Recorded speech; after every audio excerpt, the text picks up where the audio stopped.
so that every summer we meet for a trip.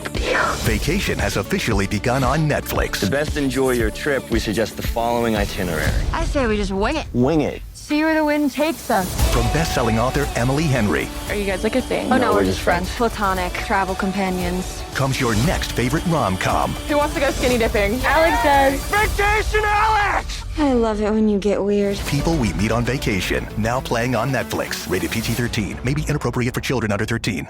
I'm just, like I mentioned before, proud to be a Tennessee girl, certainly an East Tennessee girl, and being part of the Smoky Mountains.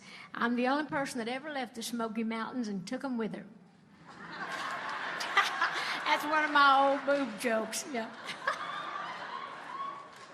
Oh, Jack, don't be embarrassed.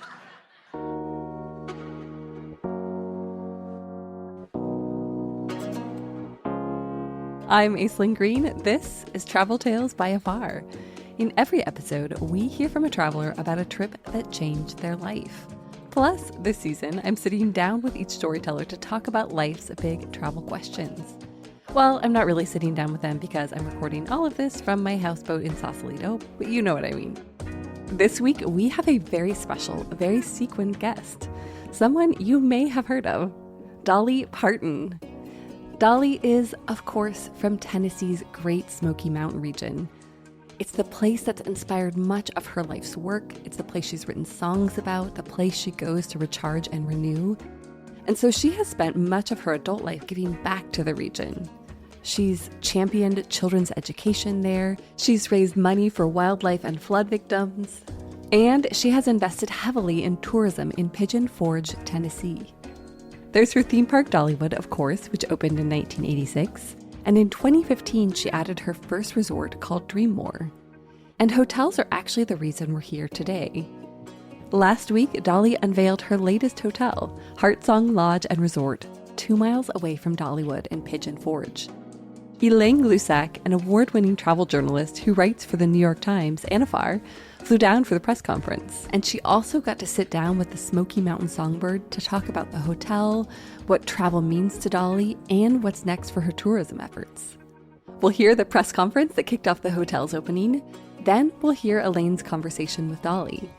But it would not be a Dolly episode without a Dolly song. So at the very end, she'll say farewell with a version of her 1994 hit HeartSong, which the lodge was named after. A quick note before we begin.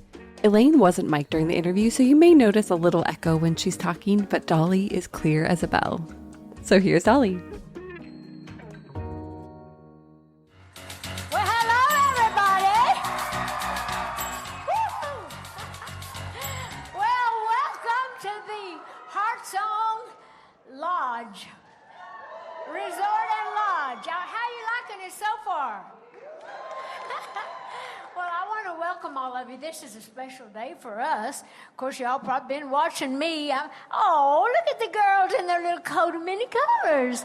I love that. I met you two yesterday, didn't I? Nice to see you again. Yeah, well, anyway, we want to welcome all. Well, hi, Sherry. Hi, Jack. How's everybody? Anyway, you know, I've been out promoting my rock album. I've got a rock and roll album coming out soon. And I had a chance to sing with a whole lot of our great iconic singers, singing a lot of our favorite songs. So hopefully you're going to enjoy that. And of course, I have the new book out called Behind the Seams, My Life in Rhinestones. Kind of chronicles my whole life, kind of in the clothes that I've been famous for, the good, the bad, and the ugly. I got such a kick out of putting the book together, looking at all my hairdos and clothes that I've worn through the years, and I thought, Lord, was I serious about that? But we always are, ain't we? We look back, hi, Andrew. Hi, Eugene. How are you? Anyway, I'm excited here to open our HeartSong Lodge and Resort. And, of course, I've been following the construction ever since we started, been seeing it from the ground up. And I really love the idea that we have the lodge here. It does make you feel like you're really in the mountains. And I just love all of this. You know, the whole idea of having a lodge versus a resort, which it is a resort, but I like having something that's a little more rustic. But I would say this is high fashion rustic, wouldn't you think? It is. I'm just so happy to see that it's done. We have a few little bitty things to do, but you couldn't hardly tell it. So people are calling me, what they call it, hotelier now. Oh, well, I'm not sure about that, but I do think back to Steel Magnolias. Didn't you ever see that movie? When I played a hairdresser, my character was named Truvy, and when I got a second beauty shop, I said, I'm a chain. So now we got 2 hotels. I'm chained. But I promise you we're just getting started. So I don't know all that I should know about everything. I like to act like I know everything, but I really don't. But I know somebody that does. Eugene, why don't you get up here? He's our president, Eugene Newton. Hi, Dolly. We're so thrilled to be able to fulfill this dream for you. HeartSong is obviously a big milestone for not only Dollywood Parks and Resorts, but for Herschend. 300 rooms that reflect your love of the Smoky Mountains. But what's a game changer for us, we added 26,000 square feet of convention space to the building. That's going to be good. That means you can bring business people from all over the country, all over the world, really. You can have your family reunions here. I know you said it's big, but is it big enough to hold my family? Oh, for sure. And we can't wait to host them. We cannot rest on our success. So we have a big refresh planned for Dreammore. Right after we break for the holidays. I think that's great for Dreammore. I love that place. You know, every few years I get a little facelift, a little nip and tuck myself. So I think it's only right that we should do the same for my favorite hotel.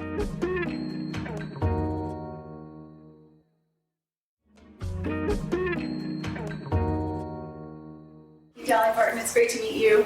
Thank you. So we want to talk a little bit about your projects here. I read that Dollywood celebrates, quote unquote, the Smoky Mountains way of life. Can you define that for people who are not familiar with the area? Well, it's a simple way of life. It's an easy way of life. And in some areas, it's a very rustic way of life. And we tried to, with our new HeartSong Lodge, kind of create some of that rustic living. We've kind of saved as many trees as we possibly could and built the lodge as deep into the hills as we could so people would actually get the feel of that. And we've put balconies on the rooms where you can step outside, hear the birds sing, and hear the hoot owls or whatever it may be at night. So it's really, to me, it's just a simpler way of life. And I love these mountains. I grew up here as a kid. So it's nice to have the conveniences, though, of a nice hotel, but to kind of pretend that you're out in the wild. I love that. I was going to ask about your experiences at hotels. Like, what do you look for in a hotel, and how did that translate into HeartSong? Well, I just like to be comfortable. I always like to have a nice bathroom, and I like to have a nice bed, a good clean bed. And, even like when my husband and I used to travel a lot in our little RV, we would just pull up to these little down and outer motels, but we'd just pull up to the door. We didn't care as long as the bed was clean and the bathroom was clean, and we'd stay there. But of course, through the years, which we still love doing that in our little RVs when we travel around, but to actually be able to stay at a place like our resorts, whether it be the Dreammore or this new HeartSong Lodge, it's just nice to have all the conveniences of home, but to have that feeling of what they call it glamping in a way, sort of that, yeah. I wanted to ask you about the Dolly Parton experience, which is coming next year. It's sort of a comprehensive personal museum. What will visitors take away from that? What don't they know about you that you hope they take away? Well, I think people know a whole lot about me, especially the fans. There are a lot of people that do come that are not that into me personally, but that do love going to a great theme park where we have something for everyone. But the people that do go through the experience that we're offering, it will chronicle my life in every way, from the childhood to the church to the home memories, of course, and then my journey in life as an artist and a star, and using a lot of the new technology to really make things more interesting, bigger, and more impressive, more radiant, more colorful, and all that. So this is going to be kind of bringing my past into the future, so to speak, and making it more interesting. But where people can really go away, to answer your question, I want them to go away feeling informed, for one thing, but feeling inspired, for another and thinking, wow, that was a great experience. That's a good name for it. Yeah, I wanted to ask about inspiring children, which you do with your Imagination Library. That is a nonprofit that you do to work on childhood literacy. So you've made enormous investments in that, as well as investments in tourism here. And I wondered if you see any connection between sort of education and the educational possibilities of travel. Like, how are you hoping to affect youth? Well, I really do think if you're lucky enough to travel, because I didn't get a big education myself, but I learned so much more after I left home than I would have ever learned by just staying here, because I've gone to every country in the world. I've seen all the cultures. I've seen all the different foods and all the different rules that you have to go by. Makes me appreciate America, too, because I've been to every country, pretty much in the world. And you're always a little hesitant because you don't know what the rules are and you don't want to make any mistakes, whereas you can come home and, know pretty much what your freedoms are. I mean, no matter how many problems we may have, America is still the greatest country in the whole world, not just because I'm an American, but because I've been everywhere, and I know that to be a fact. But also in America, I think there's something for everybody. I don't think you have to even go to foreign countries. Although I think you become educated just by being in the areas that you go to learn how, even just in towns and cities in the United States, everything and everybody's so different. But I've loved traveling for the education that I have gained just from just being made aware of so many things I didn't know. Well, I'm going to bring it back home and ask you about this area, what you love about it, and what you like to do apart from Dollywood. Well, of course, when I come back to this area, I love the Great Smoky Mountains. I grew up here, and the Great Smoky Mountains, a lot of people don't realize it or don't even believe it when I say it is the most visited national park in the United States. People don't realize that. They say, no, that would be Yellowstone or that would be this. No, it's not. It's the Great Smoky Mountains. So I'm proud of that fact, but I'm also proud of the fact that it's absolutely beautiful here. We have so many wonderful things. We have the biggest assortment of trees in all of North America. That's why the leaves are so beautiful in the spring and the trees, and that's why they're so beautiful in the fall. And I love the rivers and the streams and all the things that we have around here. And myself, I grew up in the woods, so to speak, with the little running streams and all of that, to where I just felt like part of nature. We grew up feeling like part of the rocks and the trees and the woods. We were just little country children, and I carry that inside of my soul and in my psyche. And that's part of what keeps me anchored and keeps me sane. It's like a medicine to me. It's like when things get crazy and chaotic, I can always just kind of go back to that simple way of life, and it's healing to me somehow and restoring. So I find that when I come back home, I come home to be restored lots of times when everything else has got crazy. Yeah, nature's true medicine. So hiking or driving? Oh, I drive. I used to hike when I was more of a tomboy. I mean, we used to romp these hills like you wouldn't believe as kids. But that's where I got so sissy and thought I had to have high heels and long nails and all the stuff that ain't really good on a hike.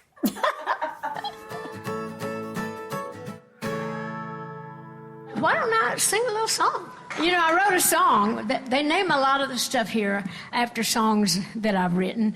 And, I have a song called HeartSong. This is a little song that I wrote, and I did this also when we talked about opening the lodge a long time back, and now here we are, opening the lodge. It's just a little piece of it. It's not a whole song, but Eugene took up all my time, so I only have just a little bit of time now to sing a little bit of a song. All right, it goes like this. A heart song melody plays like a symphony, the sweetest music I have ever known. A song of joy and pain, the mountain angels sing, a bittersweet refrain of my Smoky Mountain home. Heart song. Now this Smoky Mountain girl has been all around the world, but it makes no difference just how far I roam. I still cling to that part that is so dear to my heart, my faith in God and memories of home. A HeartSong melody plays like a symphony, the sweetest music I have ever known. A song of joy and pain, the mountain angels sing, a bittersweet refrain of my Smoky Mountain home. HeartSong, yeah, I just came to sing about my Smoky Mountain Lodge. HeartSong, yeah. Thank you so much, and enjoy the lodge, and enjoy the rest of your day. That was Dolly Parton. What a cool lady. Thank you, Elaine, for making this happen, and thank you, Dolly, for sharing your time. We will link to Dolly's new book and all the details about her hotel in the show notes, and we'll also link to Elaine's website and her body of work, as well as her social media handles. She's a wonderful writer, and I highly recommend following her. Next week, we'll be back, and I will be telling my own travel tale for the very first time. This summer, I had the opportunity to essentially eat and drink my way through France, and I will be telling you all about that. Ready for more travel tales? Visit afar.com/podcast and be sure to follow us on Instagram and X. We are at Afar Media. If you enjoyed today's exploration, I hope you'll come back for more great stories. Subscribing makes this easy. You can find Travel Tales by Afar on Apple Podcasts, Spotify, Amazon Music, or your favorite podcast platform. And please be sure to rate and review the show. It helps us book amazing guests like the one you heard today, and it helps other travelers find it. This has been Travel Tales, a production of Afar Media. The podcast is produced by Aislinn Green and Nikki Galteland. Music composition by Strike Audio. Everyone has a travel tale. What's yours?